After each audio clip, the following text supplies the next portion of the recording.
searched how to buy shares of Scottish Mortgage Investment Trust. Scottish Mortgage is a UK-listed investment trust that holds a long-term portfolio of global companies and trades on LSE PLC under the ticker SMT.L. This video is educational and not financial advice.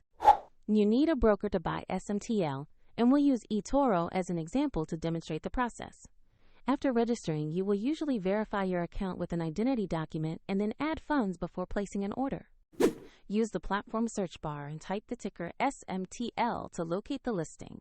Select the result labeled Scottish Mortgage Investment Trust to open its asset page. On the asset page, check the company summary and the price chart to confirm this is the correct stock.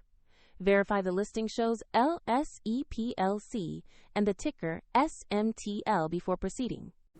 Click Invest or Buy, enter the amount you want to invest, then review and confirm the order details carefully. If the market is closed, your order may be queued until the next open session, and the platform will request you to add funds if your balance is insufficient. Once executed, the new position will appear in your portfolio. A link to eToro is in the description if you want to follow the same steps shown.